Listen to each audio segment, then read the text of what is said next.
Moving on into the second game. While this game loads, I will introduce the players. We have a Protoss German beast named Socke or Socke, and then we have Cloud, who's a Terran monster. We beasts and monsters off definitely. Anyway, the monster used to be a Brood War Protoss player, and these are European players who were playing in a tournament.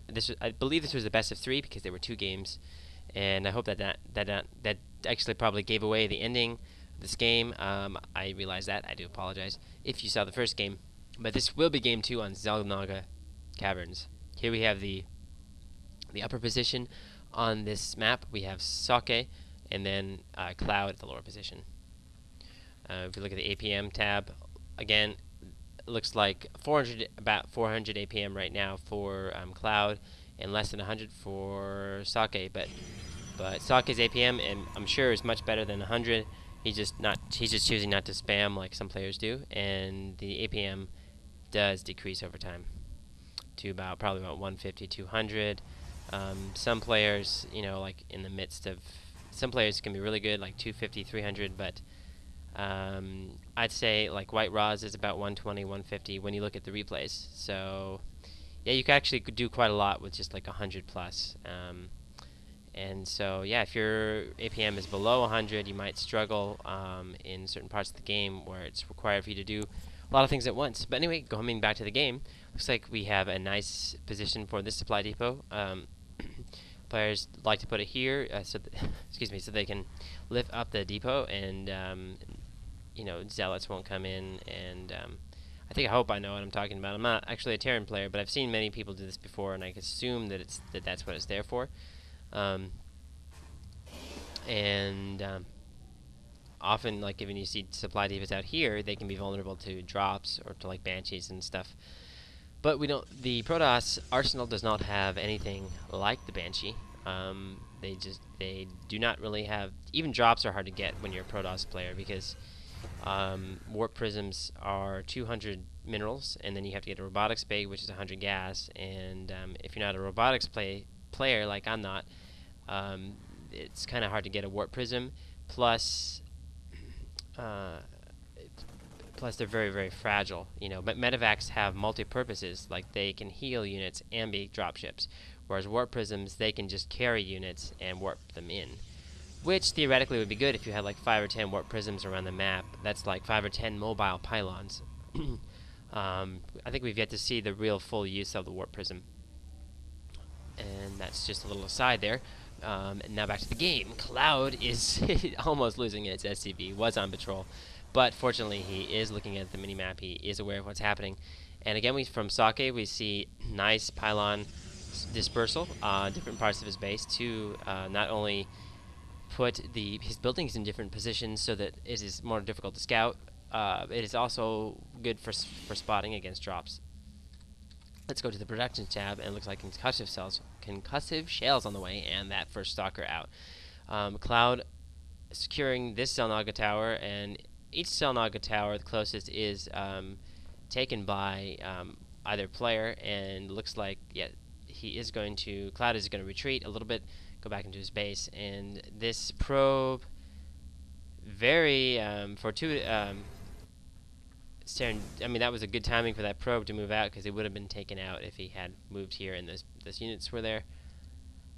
Okay, we have a Marine scouting. If we look at the scout path, it is just looking for proxy pylons, and then a probe going into the base of Cloud. We'll see a Marauder, and this probe could go down with those concussive shells, but it looks like he will get away with his life. Meanwhile, a Marine cannot chase down this probe because of these destructible rocks. Little red dots going around. It looks like we have an SCV, possibly scouting for expansions, and a Reaper trying to make something happen is rallied into the base of Socke. Meanwhile, Socke is building 2 more warp gates, the identical opening to last game, and maybe trying to get an expansion. He does have 400 minerals, pushing away the SCV of Cloud, which does denote that he wants to get an expansion soon. Meanwhile, just one Marine trying to find out where the army of Socke is, and this Marine will get taken down. A Socke's probe is going to be scouting the map, and we have early aggression from Socke right now, moving out with his nice gateway unit mix. At the same time, he is going to be expanding, so Socke's build was a 3 warp gate, put pressure on once those are down into an expansion. I'd say a very versatile and safe build to do. And lots of SCVs just chilling here from Cloud. I'm not really sure what the purpose of that is. These SCVs are good for repairing, but I feel like SCVs, I mean, unless maybe this mineral patch is just fully saturated and there's not really, and they're not useful for mining minerals. I'm really not sure about that.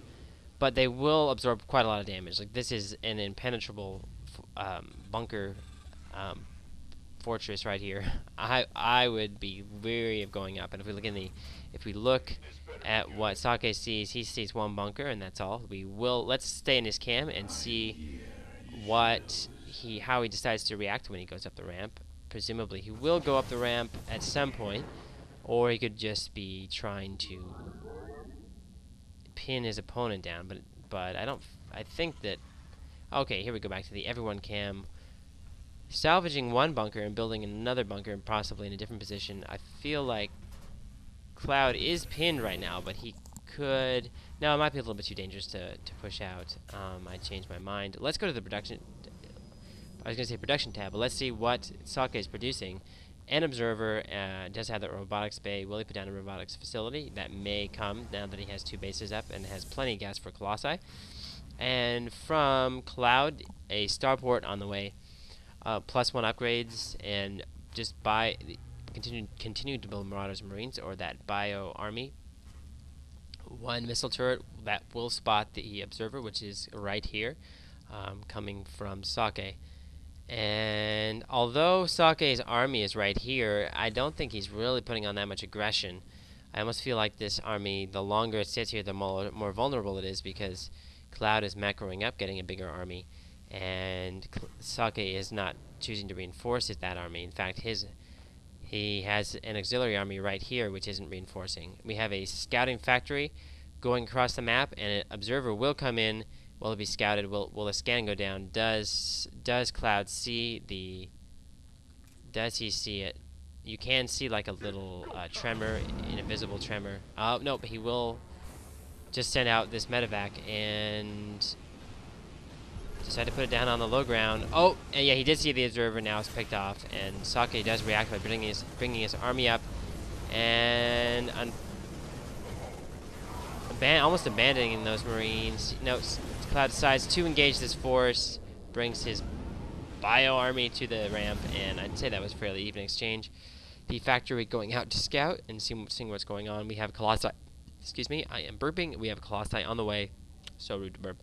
And the one thing about this game is that neither player is really putting on that much aggression. Poking, yes, but not really too aggressive from either player. They're both just kind of doing their build and waiting it out. We have a fully saturated mineral patch by Cloud. He probably would have liked to get an expansion out earlier, but did not feel safe to move out. But finally, he's pushed out. He did build that command center before pushing out, and now all these SCVs are going to get to work really quickly.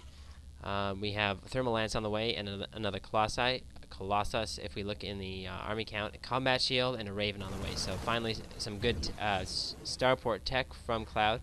That Raven will spot observers.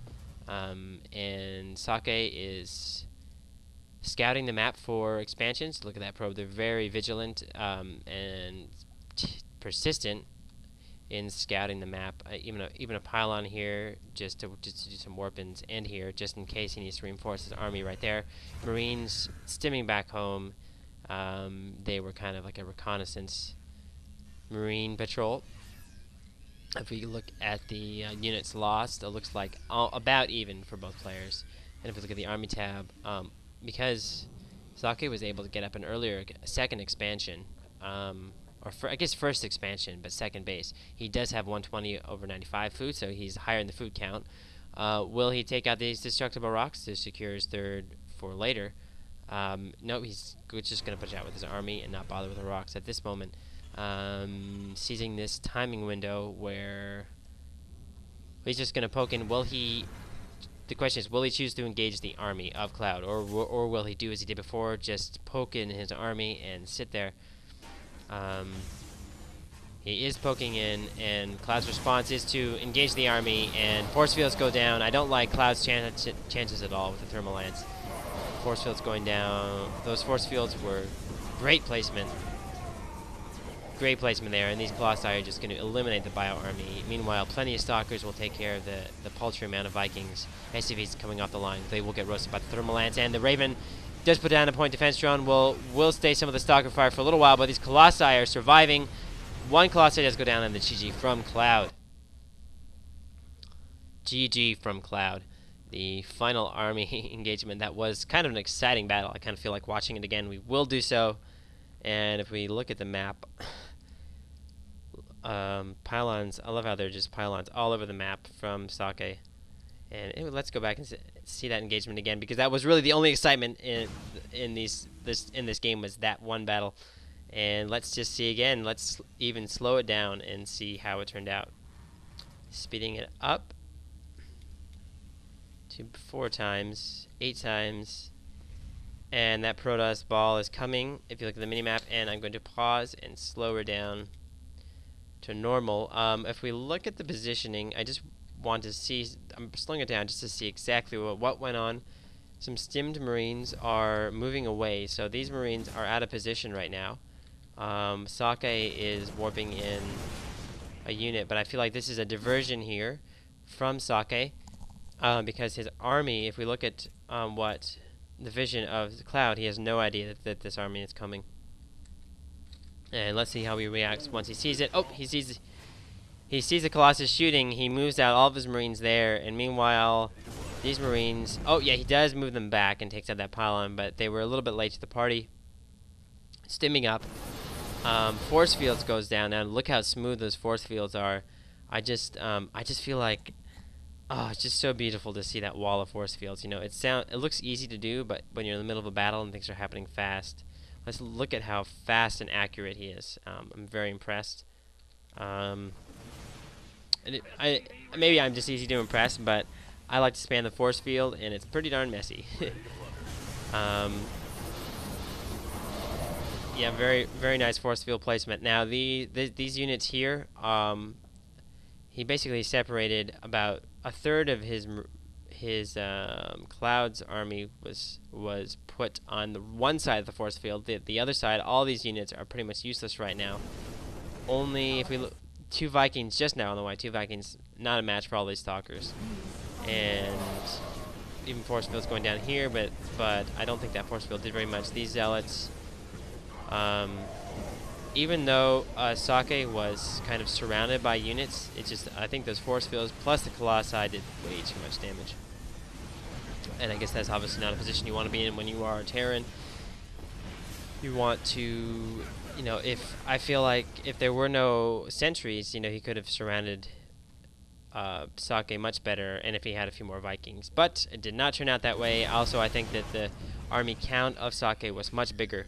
Again, because he got the expansion up sooner. And, yep, that's all for now. So tune in later and do subscribe.